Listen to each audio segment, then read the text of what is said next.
the second step in preparation for your sports edit and actually getting to assemble your project in your storyline is to take an audio track and to prepare it to receive your video. So what we're looking for is an audio track, regardless of its lyrics or its beat, regardless of how new or old that track is. I'm looking for something to become the heartbeat of our edit. And in this case, I have a very old track. And when I place it into my storyline at the bottom of the screen, what you'll notice is it doesn't know what to do with it. It's not a video, it's an audio track. And this was one that was pulled from YouTube. But you need to make sure it's 1080p, and you also need to go over and make sure that it is shot at 29:9:7, which is what our camcorders shoot at. If that's the case, you can click OK.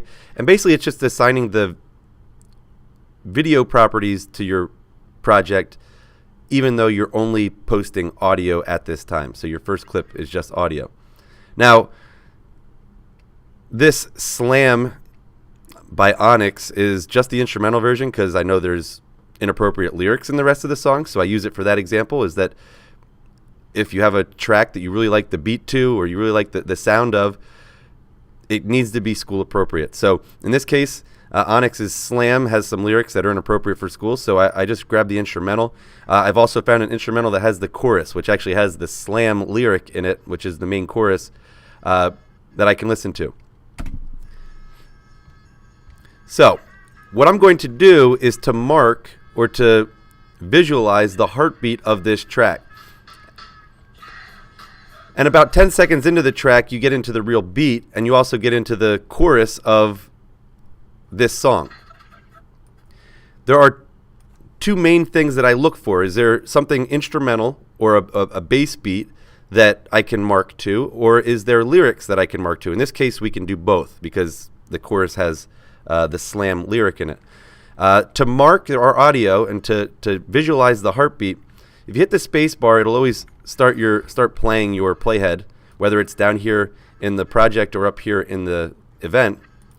Once you've selected which portion you're in, the space bar will play, and the M key will drop markers. So because there's only audio down here, it'll drop the markers directly on top of our audio, and we can use this in our next step of editing our video. So I'm going to hit the space bar and hit the M key as I feel the beat of the music is telling me to. So the first time through, I'm probably just going to listen for the beat.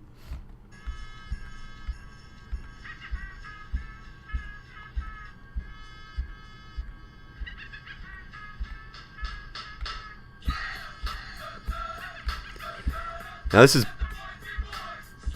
pretty monotonous and pretty simple.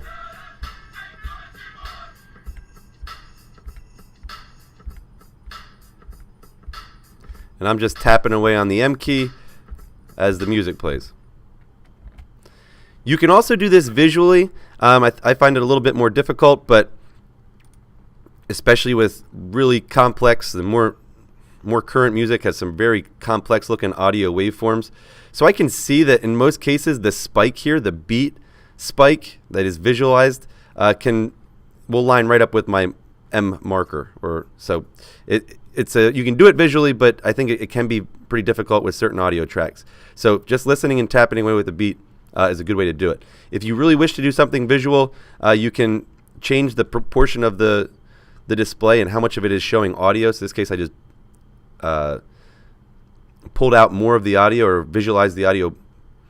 Typically, we live in these middle two to where I can see a little bit of the audio, and then I'll also be able to see a little bit of video. In this case, it's just audio, so you may want to change this under the visibility tab next to the slider for magnification at the bottom of Final Cut Pro.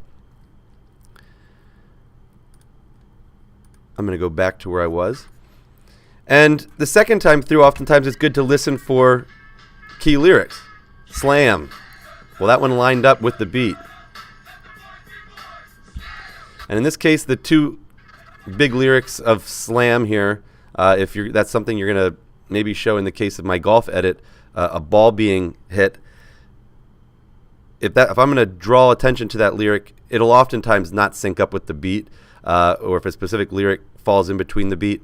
So you can use this as an additional marker or place to edit from. Now, I have a lot of beat markers here. I'm not going to start and end every clip at the beginning and end, or at each beat marker. These clips would be extremely short.